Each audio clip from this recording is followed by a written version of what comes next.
বন্যায় যে ইতিমধ্যেই 51 জন মানুষ মারা গেল, রাষ্ট্রীয় অব্যবস্থাপনার কারণে খুন হলো, সেটা নিয়ে কোনো কথা নাই, মিডিয়াতেও কথা নেই, সুশীল সমাজে কথা বলছে না। আমরা এমন একটা সময় কথা বলছি যে সময়ে চট্টগ্রামের অধিকাংশ স্থান পানির নিচে, মানুষজন মানবতার জীবনযাপন করছে, মিডিয়াতে কোনো খবর নেই। ইতিমধ্যেই প্রায় অর্ধশত মানুষ এই বন্যায় মারা গিয়েছে, অথচ মিডিয়াতে কোনো সারা শব্দ নেই।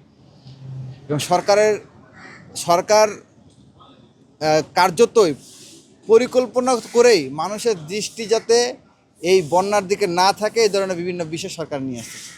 আমরা দেখতে পাচ্ছি কখনো সেলফি তুলতে, কখনো অন্য বিষয় নিয়ে, এই ধরনের বিভিন্ন বিষয় নিয়ে আলোচনা হচ্ছে। কিন্তু জনপরিসরে বন্যায় যে ইতিমধ্যেই 51 জন মানুষ মারা গেল, রাষ্ট্রীয় অব্যবস্থাপনার কারণে খুন হলো, সেটা নিয়ে কোনো কথা নাই, মিডিয়াতেও কথা নেই, সুশীল সমাজে কথা বলছে না, রাজনৈতিক নেতৃবৃন্দও কথা বলছে না। এমন একটা পরিস্থিতি যেই বিপর্যয়ের মধ্যে দিয়ে যাচ্ছে, যে সময়ে সারা দেশের ঐক্যবদ্ধভাবে ঝাঁপিয়ে পড়ার কথা ছিল এদেশের মানুষকে উদ্ধার করার জন্য, এই বন্যা কবলিত মানুষের পাশে দাঁড়ানোর জন্য। সে সময় আমাদের সিদ্ধান্ত নেওয়া দরকার ছিল। আপনারা জানেন যে একই সময় গত 2 দিনে যে ঢাকায় যে বৃষ্টি হয়েছে, সেই বৃষ্টিতে অধিকাংশ স্কুল কলেজ এবং সামনে যে রাস্তাঘাট হাঁটু সমান পানি হয়ে গেছে, এবং সেই শিক্ষার্থীরা যে পরীক্ষার হলে ঢুকবে তাদেরকে হাঁটু সমান কোমর সমান পানি ভেঙে, কথাতে বলা যায় যে এক ধরনের সাঁতার কেটে তাদেরকে পরীক্ষার হলে প্রবেশ করতে হচ্ছে।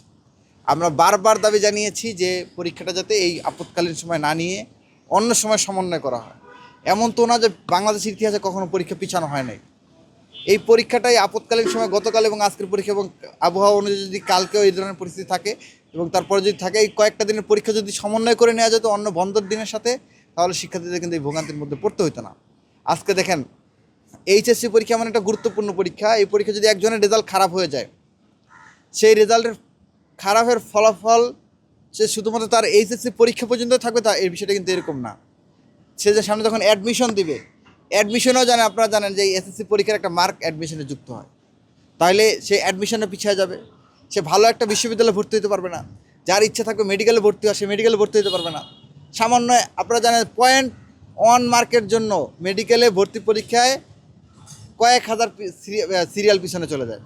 তাহলে যে এই যে একটা পরীক্ষা খারাপ হলো, 2টা পরীক্ষা খারাপ হলো, এই কারণে তার যে রেজাল্টের অবনতি হবে, এই কারণে যে সে 1-2 মার্ক কম পাবে, এই যে জিপিএ 5 এবং এসএসসি এবং এসএসসি থেকে যে 5-5-10 নাম্বার এবং কোনো জায়গায় 10-10-20 এরকম যে নাম্বার রয়েছে, সেই নাম্বার যে কমে যাবে, সেই নাম্বারে যে সে পিছিয়ে পড়বে, সে পিছিয়ে পড়লে তো স্বাভাবিকভাবেই সে প্রতিযোগিতামূলক পরীক্ষাগুলো তার ভালো করতে পারবে না। তাহলে এর মাধ্যমে কিন্তু শিক্ষার্থীদের, লাখ লাখ শিক্ষার্থীদের স্বপ্নের অপমৃত্যু ঘটতে যাচ্ছে। এই অপমৃত্যু ঘটানোর দায় সম্পূর্ণভাবে এই শিক্ষামন্ত্রীকে নিতে হবে। শিক্ষামন্ত্রীর অপরিণামদর্শী, একদেশদর্শী সিদ্ধান্ত, অপরিকল্পিত সিদ্ধান্তের ফলে শিক্ষার্থীদের এই স্বপ্নভঙ্গের পরিস্থিতি তৈরি হয়েছে। আমরা আজকের আপনাদের মাধ্যমে দাবি জানাচ্ছি, অবিলম্বে যে সকল পরীক্ষায় শিক্ষার্থীরা ক্ষতিগ্রস্ত হয়েছে, আপনারা আজকে দেখেছেন শিক্ষার্থীরা নৌকায় করে বৃষ্টিতে কাক ভেজা হয়ে পানিতে সাঁতার কেটে তারা পরীক্ষার হলে যাচ্ছেন, এবং যখন যাচ্ছেন কেউ ম্যান হলের মধ্যে পড়ে গিয়েছেন, কারো সার্টিফিকেট, কারো প্রবেশপত্র নষ্ট হয়ে গিয়েছে।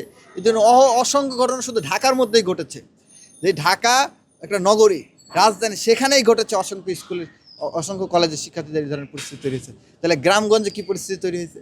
কুমিল্লাতে দেখেছেন যে পরীক্ষার কেন্দ্রের মধ্যে হাঁটু সমান পানি ছিল, মানে হাঁটু সমান পানির মধ্যে বসে ভিজে ভিজে তাদেরকে পরীক্ষা দিতে হয়েছে। তো এই কারণে যে সকল পরীক্ষার্থীরা ক্ষতির মুখোমুখি হয়েছে, আমরা দাবি জানাচ্ছি যে অবিলম্বে সেইটাকে কীভাবে পুনর্বিবেচনা করা যায় এবং এটাকে কীভাবে এই ক্ষতি পুষিয়ে দেওয়া যায়, সেই ব্যাপারে শিক্ষা মন্ত্রণালয় পদক্ষেপ গ্রহণ করবে। এবং পাশাপাশি আমি মনে করি এই যে শিক্ষার্থীদের স্বপ্নভঙ্গের পরিস্থিতি তৈরি হয়েছে এবং বারবার দাবি জানানোর পরেও শিক্ষামন্ত্রী যে কোনো পদক্ষেপ গ্রহণ করেনি, এই জন্য শিক্ষামন্ত্রীকে অবিলম্বে বিচারের কাঠগড়ায় দাঁড় করানো উচিত এবং তাকে জবাবদিহিতার মুখোমুখি করা উচিত। কারণ তার একগুঁয়েমি সিদ্ধান্তের কারণেই শিক্ষার্থীদের এই স্বপ্নের ভঙ্গের মতো পরিস্থিতি তৈরি হয়েছে। এবং পাশাপাশি আমরা এটাও বলতে চাচ্ছি যে আগামী কয়েকদিনের আবহাওয়া বিবেচনায় নিয়ে যদি মনে হয় যে আবহাওয়া অনুকূলে না, যদি মনে হয় যে আগামী দিনগুলোতে বৃষ্টি হতে পারে, আপনি দেখেন এখন একটা ব্যবসা গরম আছে, এই ব্যবসা গরম মানে হচ্ছে আর একটা ঝড় বৃষ্টি হতে পারে, তার একটা পূর্বাভাস। এই ধরনের আবহাওয়ার যে ফোরকাস্ট রয়েছে সেটি বিবেচনা করে আগামী দিনগুলোর কথা বিবেচনা করে নিয়ে যাতে পরীক্ষাগুলো পুনর্বিবেচনা করা হয়, স্থগিত করে পরবর্তী সময়ের সাথে সামঞ্জস্য করা হয়, অ্যাডজাস্ট করা হয়, সেই দাবি এবং আহ্বান আমরা জানাচ্ছি।